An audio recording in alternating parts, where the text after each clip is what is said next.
Good morning. Have a very nice day. आज हम आपसे बात करेंगे हमारे केंद्रीय मंत्री जयशंकर प्रसाद साहब की एक स्टेटमेंट के बारे में, डोनाल्ड ट्रंप साहब के बारे में और किसानों के बारे में, अगर टाइम बचा तो, क्योंकि मिनट तो हमने 9:30 ही लेने। तो सबसे पहले जयशंकर प्रसाद, एग्रीकल्चर के संबंध में बिल राज्यसभा में पास हो गया, जो कि एविडेंट था, जो कि होना ही था। कुछ टीवी के एंकर बोल रहे थे कि राज्यसभा में बीजेपी को बहुमत प्राप्त नहीं है। तो मैंने अपने एक एपिसोड में कहा था, आज से 4 दिन पहले, कि बहुमत हो या ना हो, वो कुछ ना कुछ अरेंजमेंट जरूर कर लेगी सरकार कि ये बिल पास हो जाए। और वही हुआ। हुआ क्या कि जो विपक्ष है वो कह रहा था कि इस बिल के ऊपर वोटिंग करवाओ, और फिर इशारा पता नहीं किसका था, वहां पर अफरा तफरी का माहौल हो गया। लोगों ने एक दूसरे के बार माइक उठा के मारने शुरू कर दिए, गुत्थम गुत्था हो गए, कागज फाड़ने शुरू कर दिए। तो ये जो अफरा तफरी का माहौल है ना, हड़बड़ी का माहौल है, इसमें बाद में सभापति महोदया ने कह दिया कि बिल पास हो गया, क्योंकि ये बहुमत बिल के फेवर में है। उसी संबंध में जयशंकर प्रसाद जी, केंद्रीय मंत्री हैं, बोल रहे थे कि ये जो ओपोजिशन वाले हैं, इनको गलतफहमी है कि वो कुछ कर सकते हैं। उनको गलतफहमी है कि हमारा राज्यसभा में बहुमत नहीं है, हमारा राज्यसभा में पूर्ण बहुमत है। देखिए, बिल के पक्ष में, ये जो एग्रीकल्चर के संबंध में बिल पास किया, बिल के पक्ष में 110 वोट पड़े और विरोध में 89 वोट पड़े, तो हो गया ना बहुमत। तो मैं ये समझ नहीं पाया। एक्चुअली पता क्या है कि मैं थोड़ा कम पढ़ा लिखा हूँ, मेरी क्वालिफिकेशन बहुत कम है in comparison to this people. अगर काश के मैं थोड़ा सा ज़्यादा पढ़ा हुआ होता तो मैं भी समझ जाता कि राज्यसभा के टोटल मेंबर्स की जो संख्या है उसको इग्नोर करके अपने सिर्फ 110 मेंबर शो करके कह दिया कि हम बहुमत में हैं। ये हमें समझ में नहीं आया कैसे, क्योंकि मुझे लगता है कि राज्यसभा के टोटल मेंबर तो 250 के आसपास है। 250 के आसपास टोटल मेंबर हैं, और भाई साहब के पास थे 110 मेंबर, तो बाकी 140 किधर गए? अगर शांतिपूर्वक वोटिंग करवाई जाती और सारे मेंबर हाजिर होते, तो according to the statement of Jaishankar Prasad ji Maharaj, इनके पास तो सिर्फ 110 ही वोट थे, बाकी 140 वोट तो नेचुरली अगेंस्ट चले जाने थे, तो बिल गिर जाना था। तो मैनेज क्या किया? मैनेज ये किया कि कुछ को भगा दिया कि आप बाहर निकल जाओ, कुछ को अफरा तफरी में फिर वो क्या कहते हैं कि सस्पेंड कर दिया, और बिल पास हो गया। जब बहुमत हो गया, बिल पास हो गया। अगर यही लोकतंत्र है तो आई वंडर, गांधी जैसे बेवकूफ आदमी स्ट्रगल क्यों करते रहे? जवाहरलाल नेहरू जैसे आदमी वो कुछ क्यों नहीं कर सके जो कुछ वो करना चाहते थे?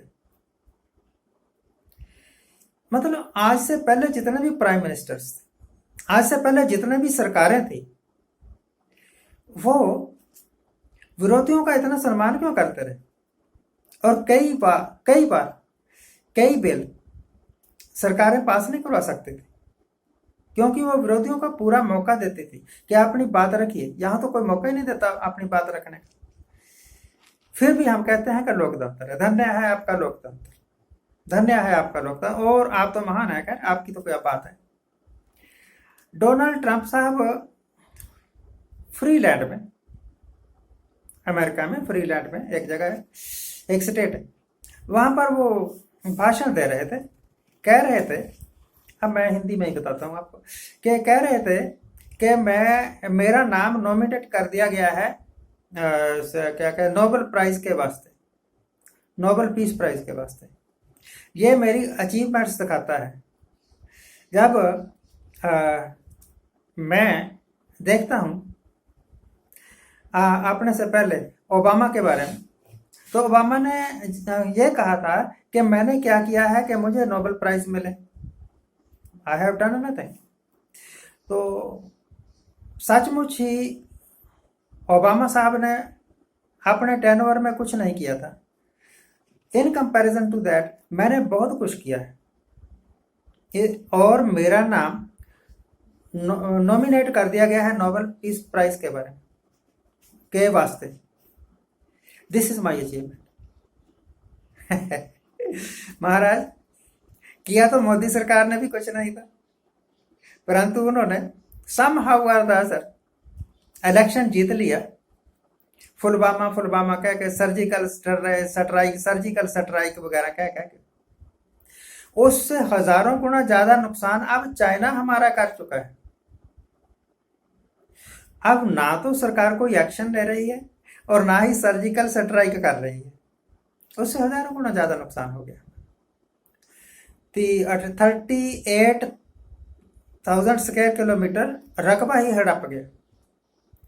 तो धन्य है ट्रंप जी, आपने उसी गुरु से शिक्षा दीक्षा ली हुई है जिस गुरु से शिक्षा दीक्षा हमारे मोदी साहब ने ली है कि इलेक्शन जीतने के लिए कुछ भी अंट शंट ऊट पटांग कर दो ताकि लोगों की सिंपैथी आपके साथ हो जाए, लोगों की सोच आपके साथ हो जाए, और हो जाएगी, शायद हो जाएगी।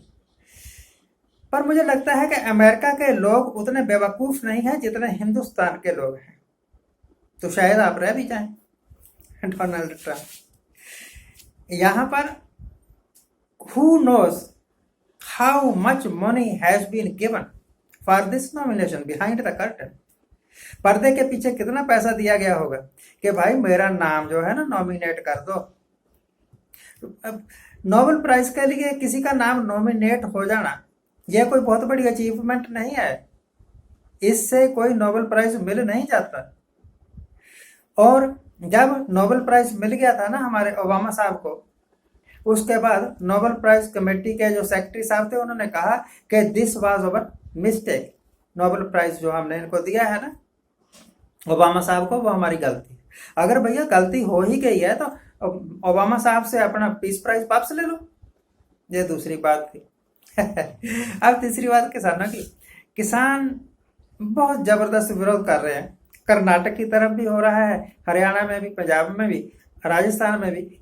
मैं कह सकता हूँ कि in the most of the parts of the country ये हमारे किसान जो है ना आंदोलन कर रहे हैं।